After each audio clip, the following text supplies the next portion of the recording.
guys, how you doing? Nice to see you. Howard. Hello. Good morning. So congratulations on the movie, everybody.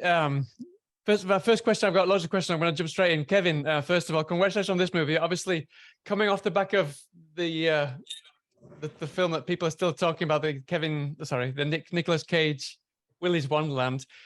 When you came out of that, was there anything kind of, I mean, obviously that was in the eye of everyone, it was on the tip of everyone's tongue. Coming off that, was there anything that kind of changed in terms of your criteria of what you wanted to go for next to kind of hit the ground running after that film? And what was it about this one that kind of specifically made that perfect to come straight after that one? Well, you know, Howard, the thing is, I feel like with this industry, and I'd be curious to see what Mena and Alexis and Sarah think too. For such a creative industry, I feel there's so many people that are closed-minded. And I know with Willy's, it was like, okay, he can do fun comedy, horror, kitsch, you know, but, you know, Blumhouse or, you know, intense, or like he can't do that. So, yeah. And so I was like, okay, I gotta, because The Accursed is more kind of my vibe. And so when I found the script, I was like, okay, this is something I can do, and it's going to show a different shade. You know, it's funny because everyone gets pigeonholed and they go, you know, for actors, like, well, you're the next door girl type or this or that. It's like, no, you're an actor. You can do all, you know, the variety of colors is at your disposal for everything. Well, for me as a director, I feel the same way. I'm a filmmaker, but I'm telling a story, and I'll bring the tools to that story, do what I feel is what's needed for that story. So with The Accursed, it was a chance for me to kind of dip my toe into something else and to show another side of me. And you know, it's funny because I always say, it's like, I like my drama on the screen. I like to have a Mr. Rogers lifestyle. Okay. but let's have the drama on the screen. I'll go intense on drama on the screen. It's great. I'll do the gnarliest things, watch the gnarliest stuff like that. But I like to have a sing-song life, you know, we have enough hard times in life as it is. So for me, when I read The Accursed, I was like, okay, this is something I can really sink my teeth into, because it was all about the characters, and these lovely ladies were just so fantastic of bringing them all to life. Mm-hmm. Yeah, definitely. I mean, that was specifically the reason I asked you, because it's moving from Willy's Wonderland. This is very much a female-centered story. You know, the whole thing, meditation on grief and loss. Specifically, what about the actresses? I mean, what was it about this specific film and the kind of the themes that drew you to it specifically? If we start with Sarah, for example. Yeah, I read the script, and I am a fan of horror, and this one was just, you know, it was well fleshed out. I really liked the writing. I thought that, you know, at the basis it had grief, and you know, that kind of pain is so universal. Everyone's gonna have to go through it. So yeah, and then Kevin was such a fan of him. I saw Willy's Wonderland, and so I was super excited at the thought of working with him. So yeah. Uh-huh. I mean, you said that obviously it talks about grief, but it also talks about kind of you. I don't want to give too much away, obviously, but you kind of feel like you've neglected your mother, no? Mm-hmm. I'm guessing. I mean, like Kevin said, we've been through hard enough times as it is, but obviously, I imagine some of the effects of COVID must have bled into your kind of performance and the way that the script resonated with you, no?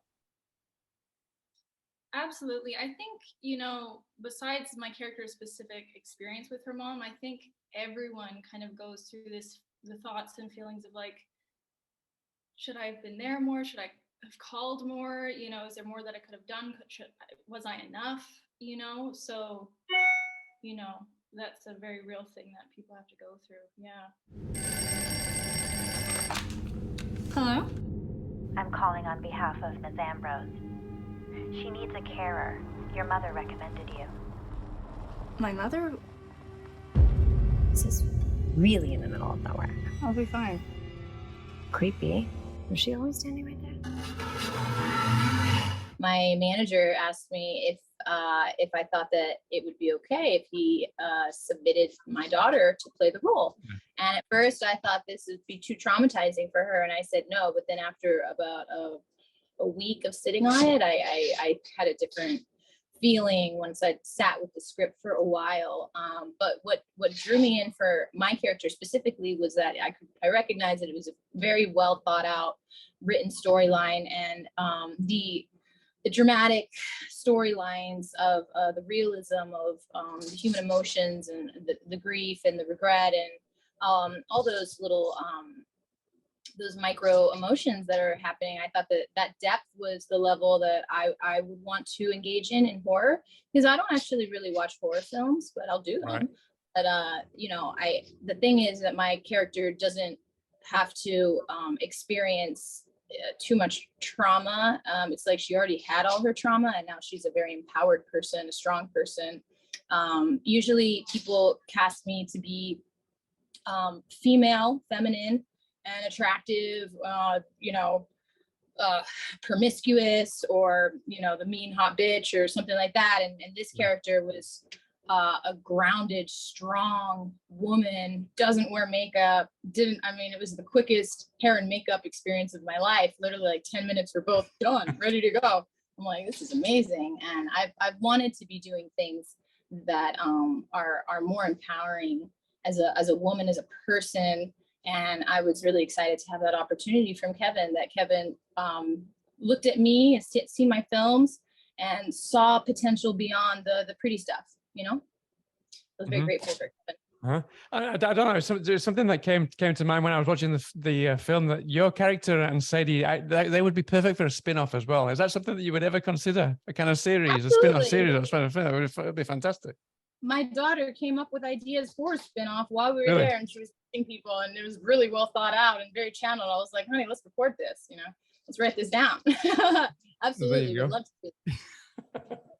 And then obviously we've got to talk about Alma. Alma is a fantastic character. Obviously she's very straight-laced, but at the same time she brings a lot of levity to the film almost. It looks like you kind of really went to town doing your homework. You kind of crafting this character, because it looks like you had so much fun, but you also kind of really kind of came up with these specific kind of traits that she had. Tell us a bit about that. Kevin probably just let me loose. I don't know. Yeah. No, but it was fun, if I can use that word. I do love this genre very much. I was a bit struck when I read the script, because in regards to Alma, I thought, oh no, like, are they really gonna go there? It was really shocking. And then I had to think about, oh, okay, I have to digest that they thought of me for this. What does this all mean? But I try to enjoy what I do, and so I look for that aspect into it. And again, I love this genre, and so I was game for it. I was really excited, and I obviously was a huge fan of Kevin's, and I just felt so ultimately safe with him. It was I think for all of us, a really wonderful collaborative effort. Obviously, but there's something I want to ask you. When me and my wife had our first kids, my wife just stopped watching horror movies. Obviously, congratulations! You just recently had your first son, no, Christopher. Congratulations! Yeah, he was only like 5-6 months. Yeah, not even. When you started the shoot, yeah. So I just filming it. Yeah, so I probably I don't know. It Alma let me express myself maybe in ways that I needed to. Yeah, I was going to say, having a child, has that made you kind of approach, especially kind of horror genre themes in a different way at all, or not? I don't know, because I feel like the more that things are like unfolding, it's clearly looking like I'm not the typical mother. So I feel like I am that kind of mom that is into that kind of stuff. So I've always been. I think, again, like what Kevin was kind of touching on, or has touched on, is like the psychological aspect to it, and this is very heavy in this film. And so it's not just like, torture porn and like gore and things that are happening and we're confused and why. Like, I think, I was really captured by the richness of like the psychological element of all of these characters in this world, the potential of what it had. Mm-hmm. Yeah, Kevin, I'm curious, because obviously you directed it, and then the writer, he's also a male as well now. So both male behind the scenes and behind the camera now. Once you brought all of your ensemble cast on board, were you kind of open to them to bring new things on board, just because maybe you're a bit curious, maybe because two men have been involved in the writing and the directing process, maybe to bring like a female eye onto what you were directing? Oh, absolutely. I love collaborating. I always say that movie making is a team sport. And so, yeah, I mean, I've definitely, I was raised with a single mother and I've got two sisters. So women have been a big part of my life, power, in very prominent roles. I have a daughter. I've been married for over 20 years. And so for me, it was like, I adore women. I think they're amazing. And I just was like, yeah, for me as a creative standpoint, it's like, yeah, let's work on these characters. Is there anything that you guys want to bring or this or that? And so we had a lot of talks. Mena and I talked about Nurse Ratched from One Flew Over the Cuckoo's Nest, and Sarah and I talked about the movie Repulsion, and Alexis and I talked about, yes, she's badass, but what else can we do? Like, that to me is just like, okay, that's, okay, she's badass, but like, why is she? So we really started digging into the weeds about Mary Lynn and what's going on with her. So, and that's what I love. I love collaborating with these great artists here and just listening to their perspective and what they felt. And we talked about what's scary, what scares them. I like to do that now, because then when we're shooting the movie, we kind of have a second hand on everything, because you don't have time to have these conversations when you're shooting, right? Time's money. And we shot this movie in 18 days. And so it was like, we kind of got a shorthand now because of all those conversations. So absolutely. It was just great collaborating with them and listening to their input. And I remember talking to Mena in her trailer, and she just came out with all this research on Nurse Ratched and psychology and stuff. And one of my favorite times is shooting this movie, and I'd see Mena on the side and just like getting warmed up into the zone, and I'm like, this is just awesome. We're making a really cool movie. And Alexis was getting ready, and she's in the rain and getting drenched, and then Sarah was like, okay, I need a moment. Can I go first with the mother stuff? Because I was like, that's great. Like, let's do that, So all of that was just, I thought we just had a great second hand with each other. Huh. Okay, well, I've just been told we're going to wrap in a couple of minutes. So I just want to, there's one thing that we cannot mention is One Poor Soul, Meg Foster. I mean, obviously you said the film is very poignant, obviously, but there is some gore and there is some violence in there. And poor Meg Foster, she went beyond the call of duty with the goopiness in there. Was that all her? She was willing to do everything that you suggested, or did she want to take things even further than you suggested? Kevin? Well, that scene when she drinks the blood, I mean, that was all Meg. That was not scripted. And in fact, I was doing Alexis's coverage on that. And when she started taking the blood, we flipped it over. And the thing is that was like detergent, color dyed or whatever. I mean, she went for it. So, I mean, Meg is an amazing person and incredible human spirit. And she gave everything she had and more on this movie. She's just wonderful. There's a reason why, she's just a legend. And the crew adored her. Everybody loved her. I know everybody here, she's incredible, and a lovely lady inside and out.